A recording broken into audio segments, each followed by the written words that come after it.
you for inviting me. Yeah. Okay, we have some new handouts. Does everybody need a handout from last week? I didn't, I wasn't here, so I didn't. Oh, you were? No, I was With notes. I see. I'll, Very interesting stuff. we have one from last week and one from, do you have yours from last week? Making the rounds. He's got it.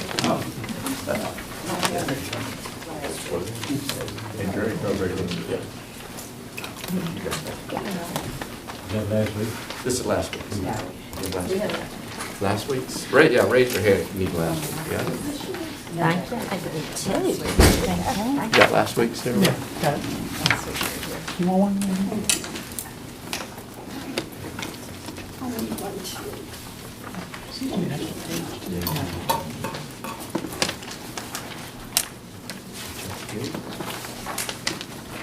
I'll get that. I'm sorry. Go Oh, ahead. that's fine. Yeah, I'll pass it out while you're. It was good to be back with you today. Once again, if you can't hear me, let me know. As I said last week, I've just gotten hearing aids and I can't tell the volume. Whether I'm talking as loud as I should or not, or talking too loud. We are looking at the prayers of Augustine, almost entirely from the Confessions. Augustine, if you remember, was born in North Africa, in a little town in North Africa in the 350s, 354, I think, and he died in a port city in North Africa in 430. When he was a young man, he sort of grew up in the church in that his mother was baptized Christian. He became a catechumen, but you could be in the catechumenate there for your whole life if you wanted to be. He was not ready to be baptized until he was in his early 30s, when he returned to the church and found a mentor, Ambrose, the Bishop of Milan, who was able to help him just by Ambrose's preaching, understand the scriptures in a different way. The literal scriptures, Augustine found a bit crude. And so apparently the old Latin Bible, before Jerome translated it, was not stylistically very appealing. So anyway, Augustine, when he was 18, had his first conversion, and that was to the pursuit of wisdom. And he spent the rest of his life, over 50 years, pursuing wisdom. And he started off with philosophy, Cicero, and Cicero never mentioned Jesus. So Augustine thought somewhere Jesus had to be in the whole thing, although he didn't know what to make of Jesus. But since he'd been reared in the church, he wasn't too satisfied with anything that didn't mention Jesus. So he tried a somewhat exotic religion called the Manichees at the time. They were dualists, and they believed everything was a fight between material good and material material bad, evil. And so they thought of everything in materialistic terms. And Augustine tried that for a number of years and then began to think that doesn't make a whole lot of sense. So then he just wandered around a bit, and in the process, over time, he had moved from education in Carthage to a position of teaching in Rome, and then from Rome he was able to get a position in Milan as the orator for the government, for the emperor. Milan was one seat of government, and so he was stationed there as the rhetorician or the orator for the emperor. And while he was there, he underwent a second conversion, and that conversion was to Neoplatonism. And we talked about that briefly. Neoplatonism, it's a version of Plato, and the understanding is that everything starts off as the one, as unity, and over time, immaterial souls turned from their focus on unity and the one and became attracted to the material world. And so we are souls who have become attracted to the material world and thus are tied down in bodies. We are imprisoned by the material world. What we need is turning back. Augustine, and the way to make that journey is not through anything in the material world, but to go inside ourselves to our immaterial soul. And then we will encounter light and truth. Truth, goodness, mercy, all these things that are, Plato's ideals, justice, all of this, they're ideals and they're immaterial. So one goes in one's soul to encounter them. We're going to see how that works out in his prayers. Let's look briefly over the prayers that we talked about last week. I think I can say it better than that. With all of these prayers, I put those are my titles there. This exercising the soul, yearning for God. Exercising the soul is a practice of trying to get yourself to know yourself and to know God, that we cannot separate those two. That's a Christian practice. It really became very important in the Middle Ages. You can use scripture, you can use contemplation, but the idea is you're trying to get to know yourself better. And in the process of getting to know yourself better, the only way you can do that is to get to know God better. We are created in the image of God. What we're to look for within ourselves is that image. And that's who we really are. But in order to understand and recognize the image, we need to know the God in whose image we were made. Well, how do we know that God? By looking at the image. I mean, it's somewhat circular, but that's who we really are. Immaterial beings created in the image of God. This is the way he understood it. And if we're created in the image of God, we're never going to know ourselves unless we also get to know God. But we'll never know God unless we also know ourselves. These two are inseparable. Is that making any sense at all? Yes. Okay. That goes throughout the Christian tradition. If you were to read Calvin's Institutes from the 16th century, our great hero, he would start off at the very beginning of the Institutes saying that what we're interested in is self-knowledge and knowledge of God. And the two are inseparable. And Calvin says, so you can start either way. You can start by trying to get to know yourself and in that process get to know God, or you can start by trying to get to know God and in that process get to know yourself.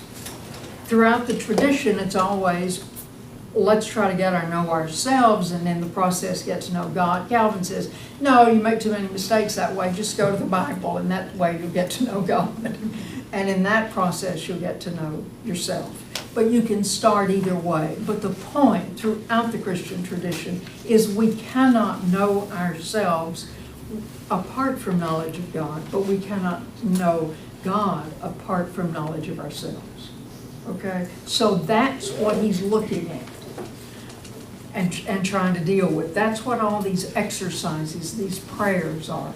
Now, if you remember, the whole of the confessions is one long prayer.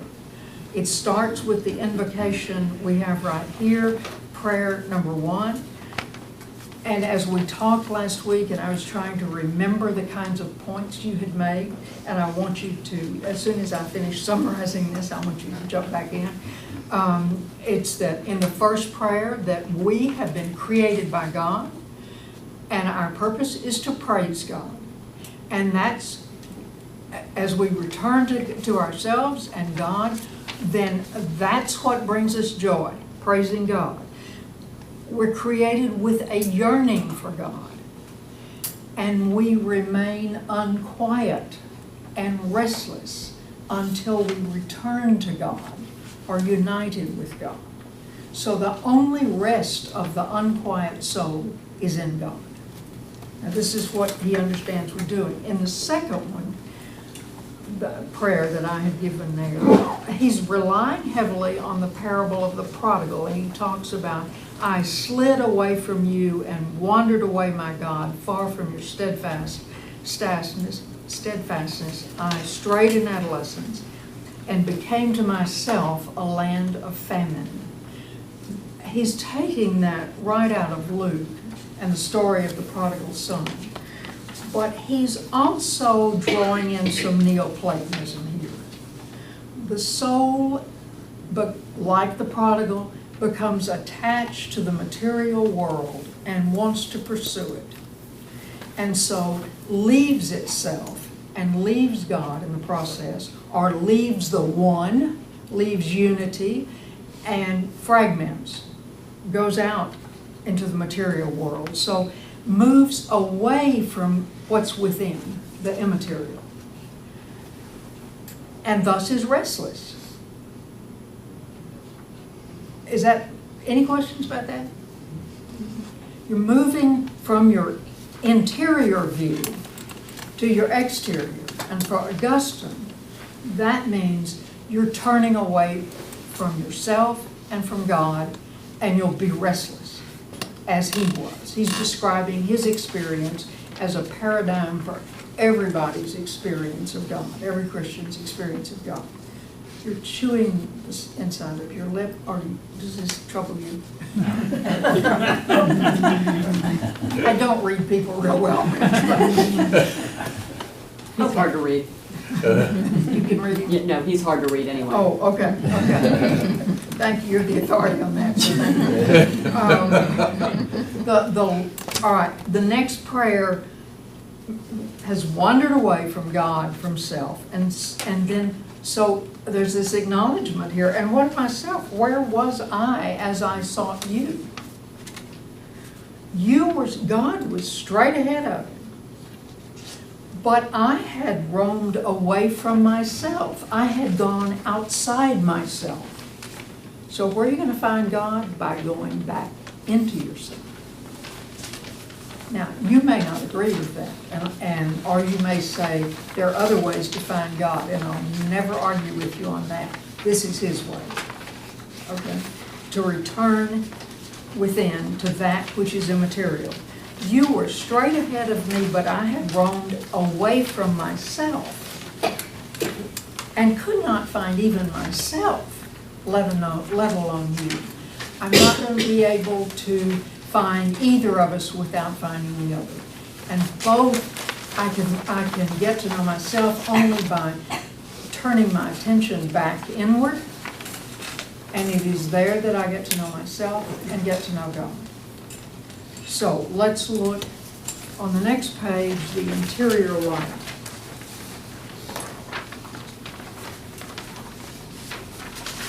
Yet even as my heart roared its anguish, my clamor found its way to your hearing, and all my longing lay before you. For the light of my eyes was not there at my command. The light of my eyes was within, but I was outside myself. The light occupied no place because it's immaterial, it's non-spatial. But I had fixed my gaze on spatially positioned things. And so I found in these material things nowhere to rest. Okay? We talked about that last time. The light by which we can see God and self is within us.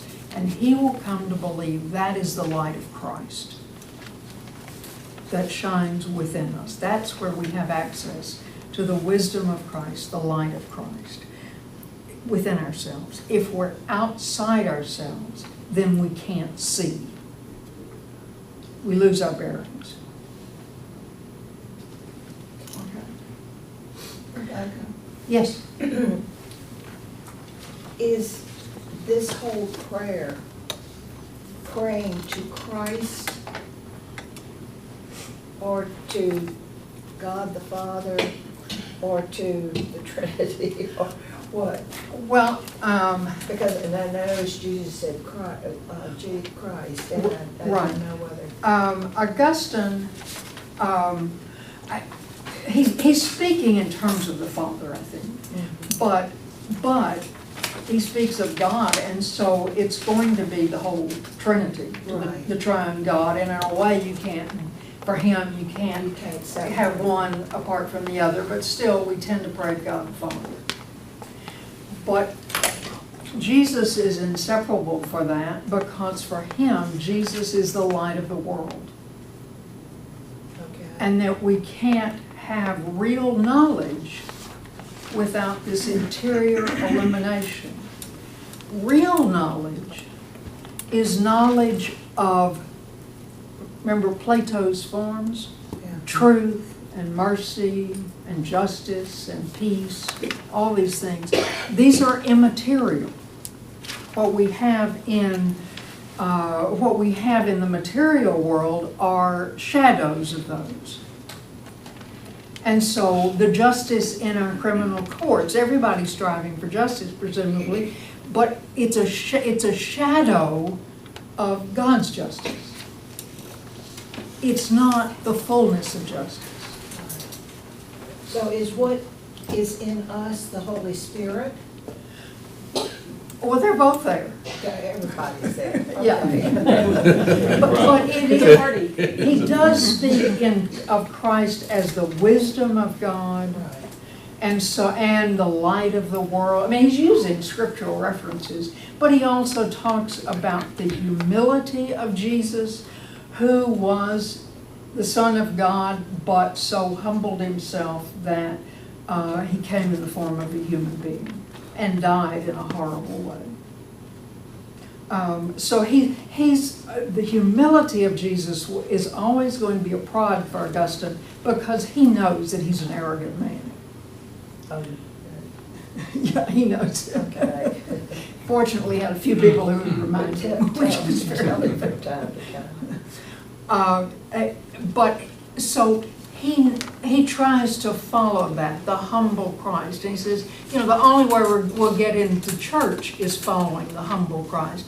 Bow our necks and come into this group of, for him, people who were certainly considerably less educated.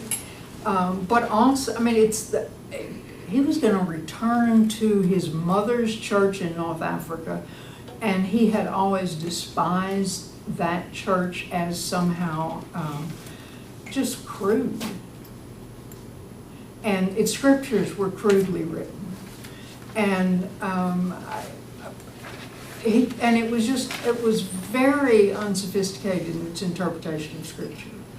I mean, and so it was an embarrassment for him to think about going through the process of initiation and baptism and join with all these other people.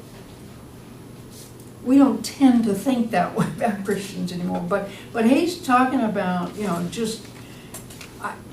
the church for him is his mother in the Confessions is really a figure for the church.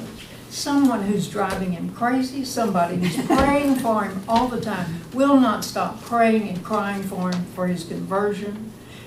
But also, when he was a boy, she and his father pushed him. They knew he was very bright, and so they pushed him in school and wouldn't let him get away with anything. And then when he was doing well in the world, she was the one who went out and found for him a really good marriage with a young woman whose family had a great deal of money. I mean, she was the one pushing him. And that's when he just backed out of the whole thing. So, the church is a mixed thing. We're all mixed things. But, it was only near the end of her life that he really came to appreciate her wisdom. That, some of these things may echo in all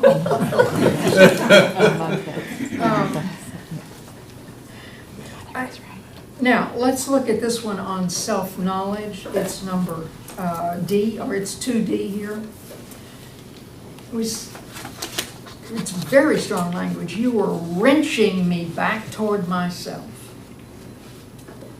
you were pulling me around from that standpoint behind my back, which I had taken to avoid looking at myself. You set me down before my face, forcing me to mark how despicable I was, how misshapen and begrimed, filthy, festering. I saw and shuddered. If I tried to turn my gaze away, you set me before myself once more, thrusting me into my sight, that I might perceive my sin and hate it. I had been aware of it all along, but I had been glossing over it, suppressing it and forgetting it. Here's someone who's trying to hide from self-knowledge. He says, God won't let him get away from that. He keeps being pushed by, all right, let's go back to the prodigal son. The prodigal son reached a point finally where life had become unbearable. Now, and then it says he came to himself. Now, did he come to himself because God was pushing him? Or did he come to himself just out of his own realization, on his own power? And then he began to return to his father. Was it a matter of his own power, or was it a matter of grace? Finally, he'd been beaten down so much, and God even used those things that beat him down as a way of turning him around. Is that how, did God jerk the prodigal around to return to the Father? Or did the prodigal do it on his own? I think for Augustine, God jerked the prodigal around. Augustine does not believe we would ever make the turn to God if God weren't coming in advance. It is God from whom our faith comes. We cannot initiate it on our own. Yes? You know, I have to say, Rebecca, I have never read the Confessions, but I did give my faith story in front of the women of the church at one of our luncheons. And I told them how I had left the church for years after I was older. And I mean years. And then I had an experience where I realized, it was a dreadful experience, that I won't bother you with the details, but that I really didn't know how to love.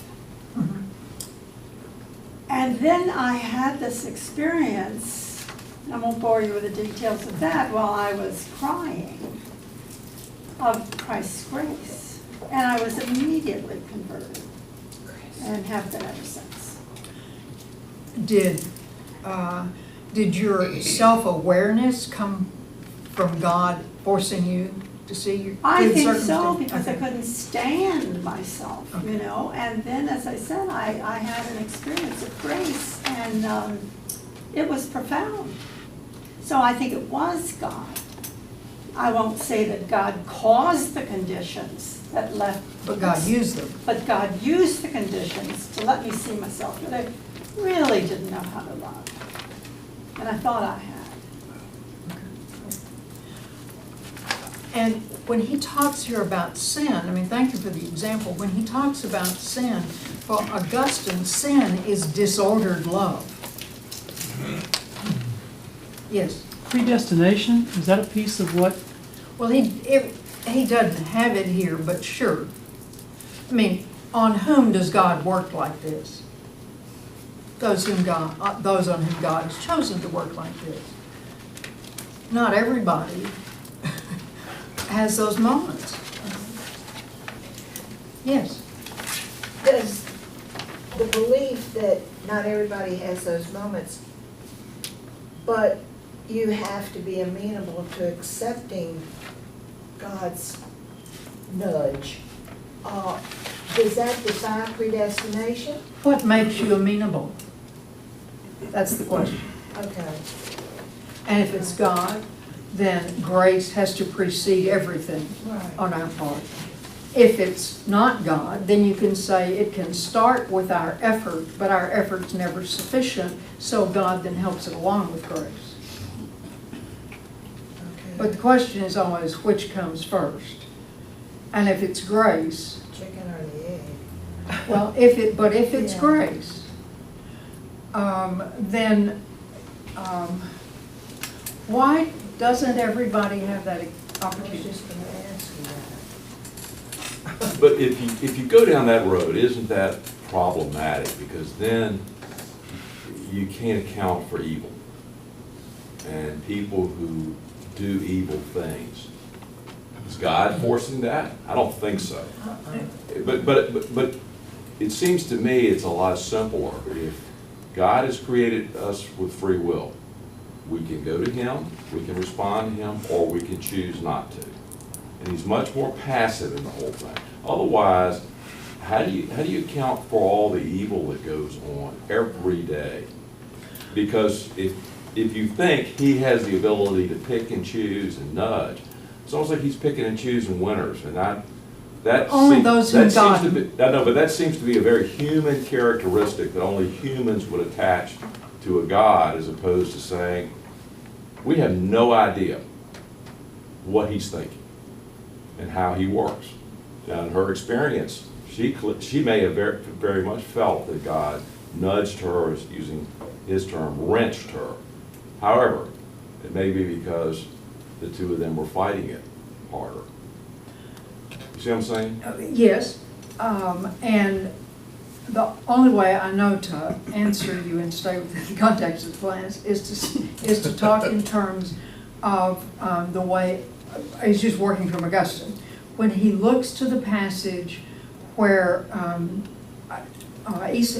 Jacob and Esau were still unborn. They were in the womb of the mother, Rebekah.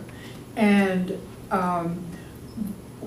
while they were yet unborn and had not done anything, God said, Jacob I loved and Esau I hated. Why? On what basis did God choose Jacob but not Esau? That's the question we tend to ask. The question for Augustine was, why would God have ever chosen Jacob in the first place? Well, yeah, Jacob is as potentially evil as, and proves to be fairly evil himself, as his brother Esau.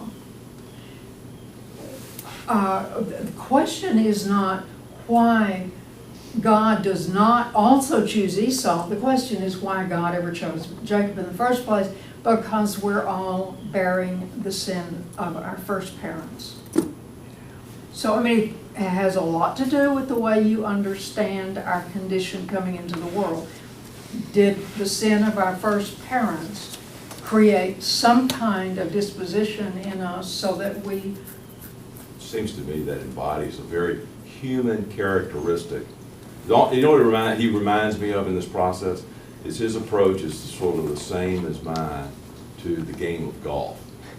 Trying to think about it too Oh, much. sure, that's what he's trying to do. He's searching for God. I He's trying- understand, but he's doing it in a cerebral way, as opposed to acknowledging, we're never going to understand this. Well, but there's also the grief there of why Esau and all these other people. Did he ever answer that question? Why Jacob and not Esau? Well, the question for him is why Jacob at all? But he doesn't But we answer all, that. because in his understanding, we all deserve damnation. Oh. I mean, you start there because of the sin of our first parents. I mean, there's a very elaborate thing on grace, but which we can't get through this morning. But sure, and his logic will lead him to some, and we never know the basis on which God chooses some for grace. We can understand the basis, according to Augustine, on which God just lets some go their own way. But why God chooses some for blessing, we'll never know that because nobody deserves it. Now, yes, I think you're right. Logic can just take you to all sorts of crazy directions. But here again, I hate to belabor this, but if you go down that path, you almost have to acknowledge that God is also choosing people to be evil. To be, So winners and losers. How can you not? because if he has the ability to choose one way, clearly could choose the other way. And I have a hard time with that concept. Well, I don't see how you can separate that out. it depends on how you understand the consequences of the first sin. And if they apply only to Adam and Eve, then, okay, then that makes sense. But if they have the consequences for all of us, for Augustine, we are all entrapped, we are all imprisoned in sin. And we'll all choose what we believe to be best. We all choose what we believe to be the good. But without help, without grace, we're going to choose material things over immaterial things. We're going to choose comfort, physical comfort in life, over justice. One is material. But again, what I'm trying to say is he understands sin as disordered love.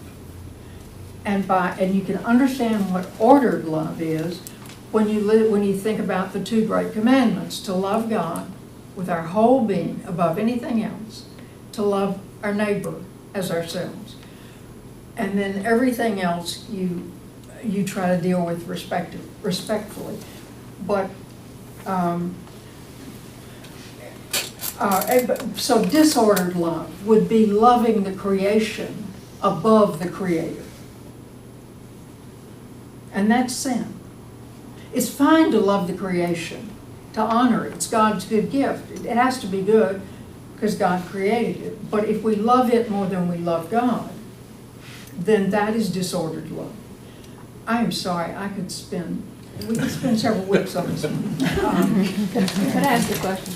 Yes, All this time, Augustine's mother's praying for him. right. I have people that I'm praying for too, that God will not give up on them, or God will keep nudging. Does Augustine ever acknowledge that that might have had something to do with? Oh, his- sure. And he says, yes, we go ahead. We never know the outcome of these transactions. We never know whether God's at work in them or not, whether God will use your prayer or not. But we are commanded to pray and to love our neighbor. So, yes, it's your obligation to your neighbor to pray for your neighbor. And out of love for your neighbor, you pray for your neighbor. But what God will or won't do with your prayer and your love, we don't know. We just go ahead and pray. Just like we admonish. Just like Patty spent several years preaching. She has no idea what, if any, effect it had. But God could or not use the sermons. We just don't know. We just try to be faithful. Does that make sense? Let's go on with this. Exercising the soul, loving God. Now this is one we haven't looked at yet. Not with doubts, but with a sure consciousness. Do I love you, Lord?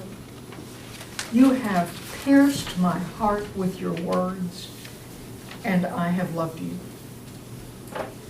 But what do I love when I love you?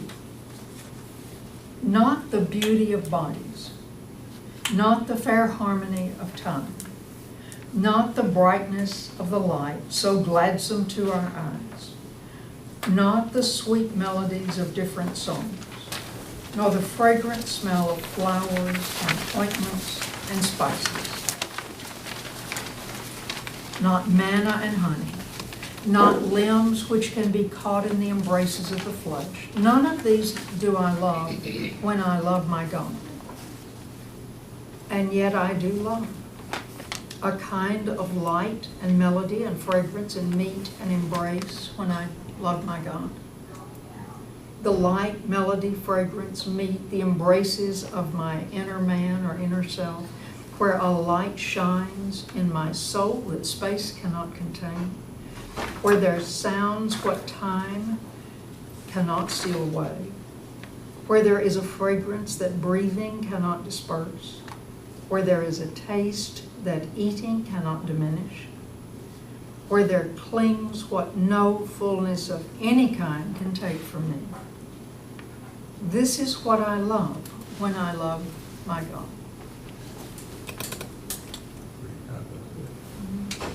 Pretty, well, encompasses the whole. You know, I was just thinking, so many people don't know what grace can be interpreted. It's simply the unmerited favor of God. And this is what he has said. I would like to go forward a little bit to present day circumstances and say something that I think is appropriate to what Augustine is thinking. There's a quatrain put out by a well-known person, and you'll notice it. He says, I'm blank right now. Oh, I am owner of the sphere, of the 7 stars and the solar year, of Caesar's hand and Plato's brain, of Lord Christ's heart and Shakespeare's strain. And that was a person searching for what, to me, Augustine has been doing, but it's in modern day. Of course, you know who that is, who wrote that. Emerson. Emerson, in his Emerson, in all of his essays. I'm owner of the sphere, you can say, after all the research he did. He's part owner of it, as Augustine is. Only, this was a contemporary version. Thank you. Thank you. Any other reactions to this? What is he's saying it isn't one thing, but it is another. To love God. What am I loving?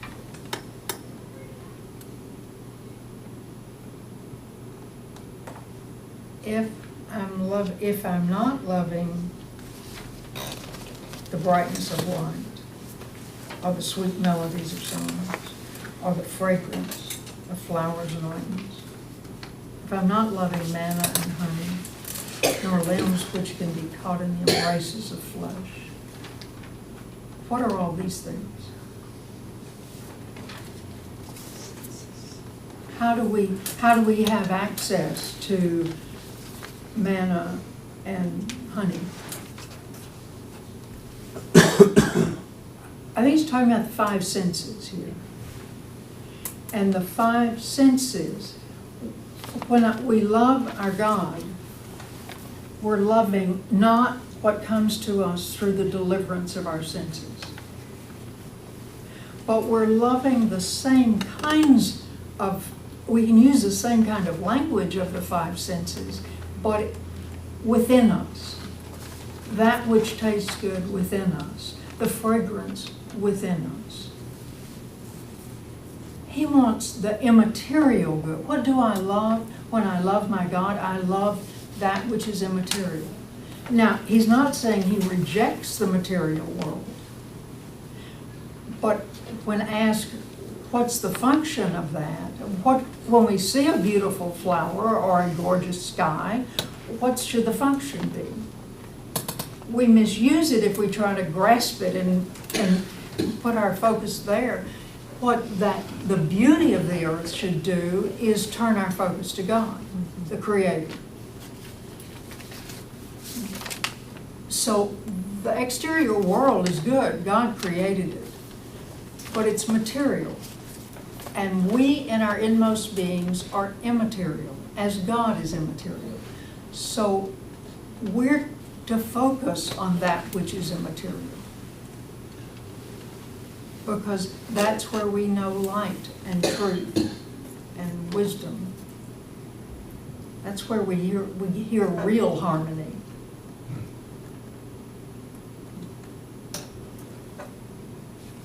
Nancy, you look.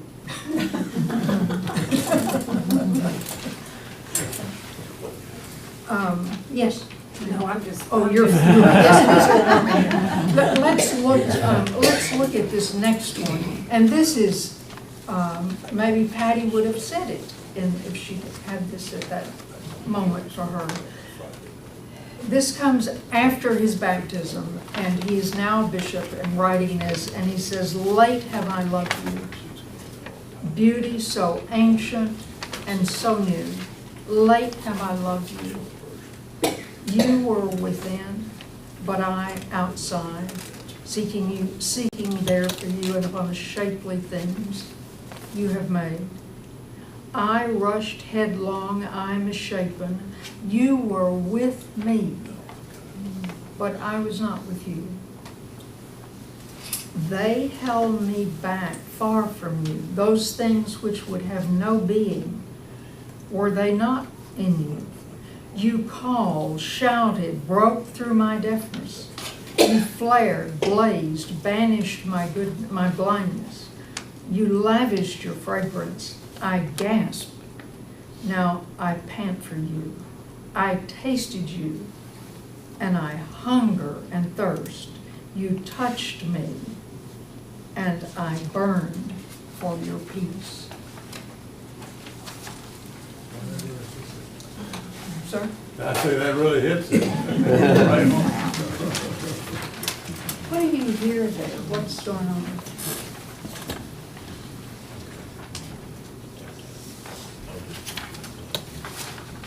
He's had an amazing experience of God.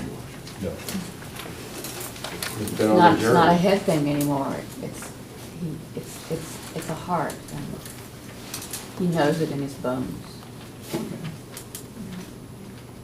So that he's been on somewhat of a journey.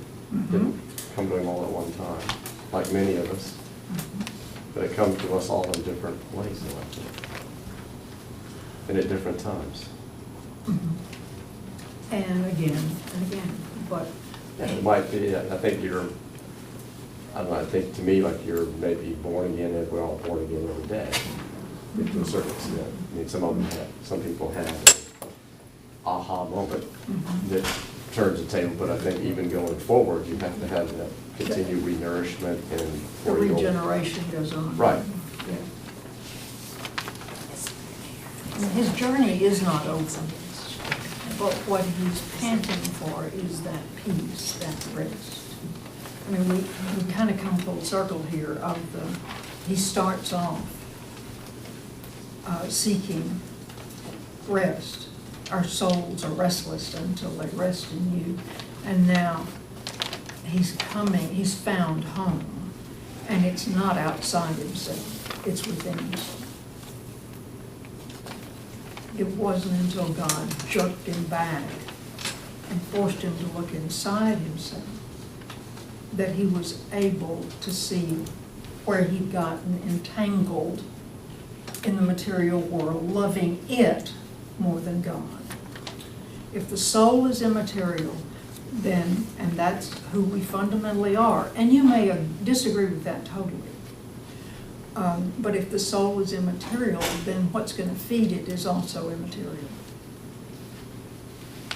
Yes, sir? To me, there is an image of our seeing our infant and Our sort of seeing our what? infant, a child or Yes, grandchild. yes. And transferring to that child the ideals and the potential rather than what we see. Right, yeah. That we sort of are taken away from the rest of the world and transfer into that person ideals that we have.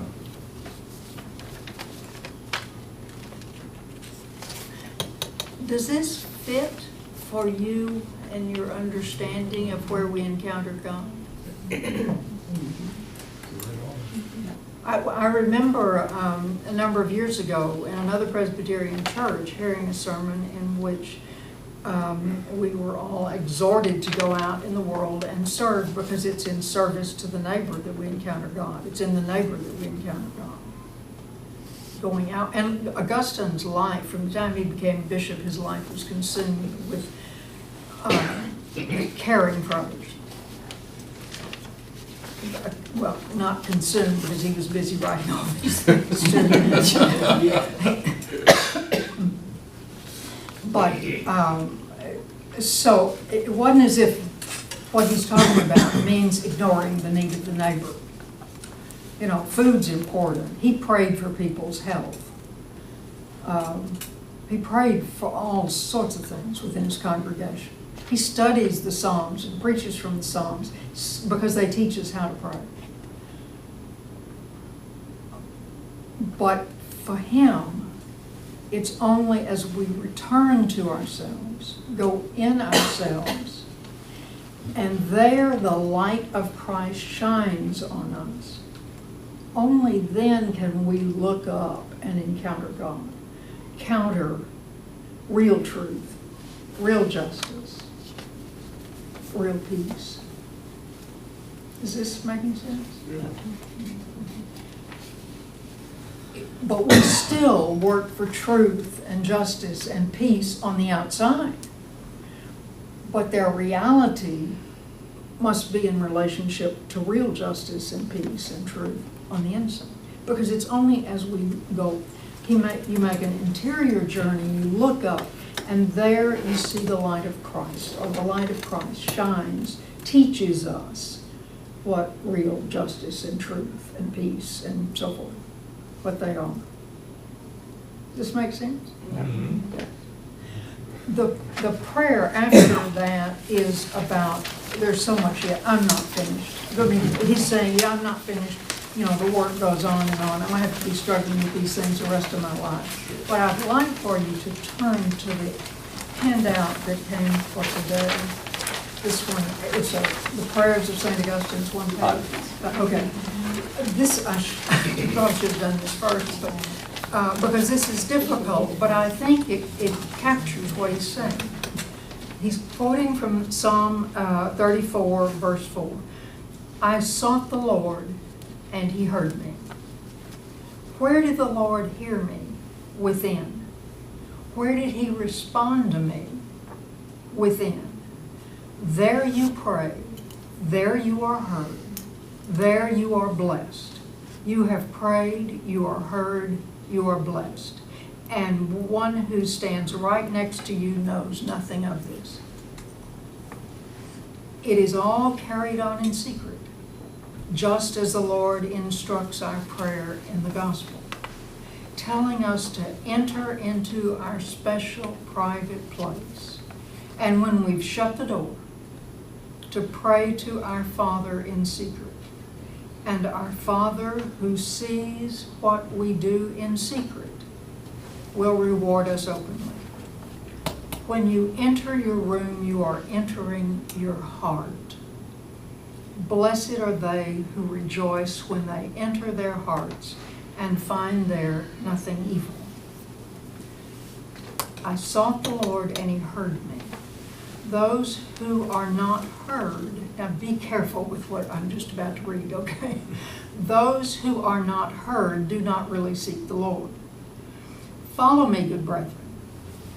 The psalmist did not say, I sought gold from the Lord and he heard me, or I sought long life from the Lord and he heard me, or I sought whatever, this or that from the Lord and he heard me. It is one thing to seek anything from the Lord. It's another to seek the Lord himself. Therefore, do not seek from the Lord anything in the outside world, just seek the Lord himself. And he will hear you. And even while you are still speaking, he will say, yes, here I am. What about the scripture that says anything, ask whatever you ask of the Lord, anything you in prayer you will receive? We can do that, but we don't know that we'll receive it in the form that we want it. But if we ask God for God, that's guaranteed. And then other things sort of fall into place. And then what would Augustine say of the ministries of, the more you give to our ministry, the more you will be financially rewarded. He wasn't terribly interested. Thrilled with that. I mean, here's a man who'd taken a vow of poverty, and he insisted that all the priests who worked with him also take a vow of poverty. But, not that the material world is bad, but it can entangle us. But if we ask for God,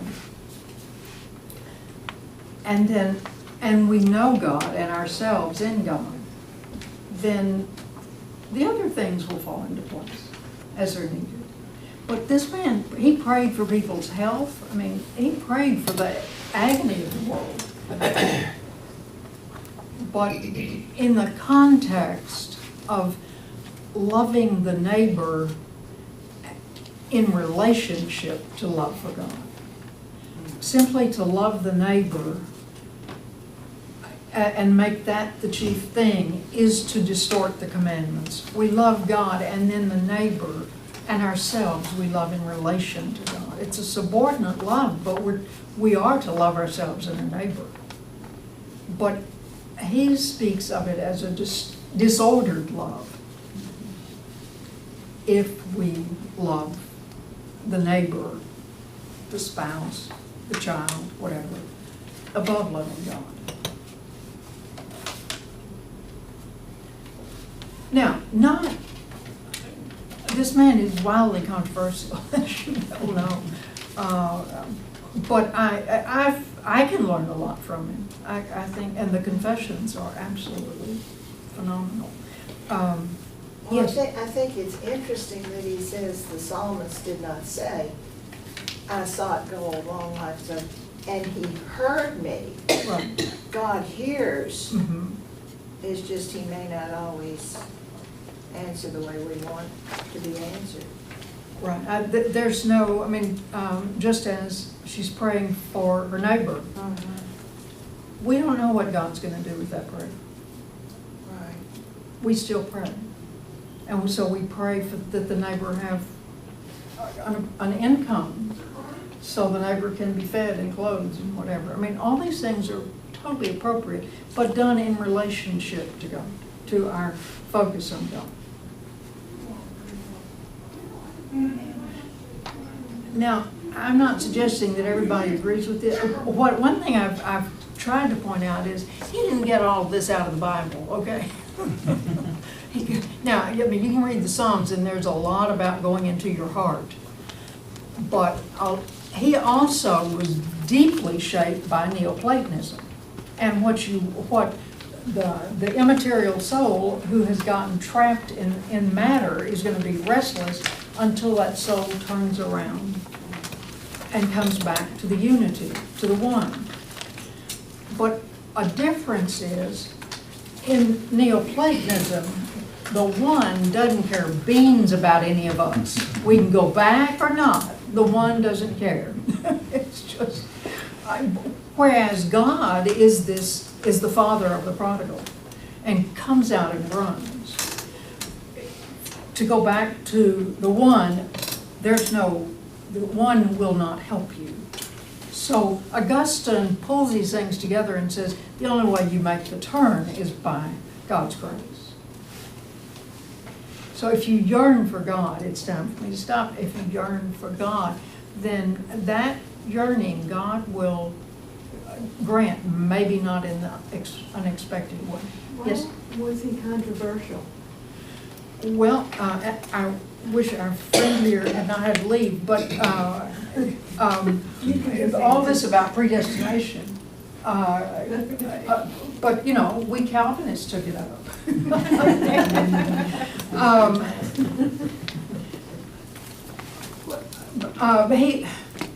Augustine came at a time when the empire was falling apart, and he wrote that period.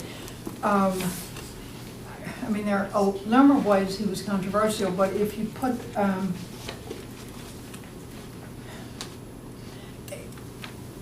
his use of Neoplatonism, some would say, is a departure from the Hebrew text anyway. I mean, we don't see Jews in the Old Testament thinking that way, and it's not clear that Paul thought that way.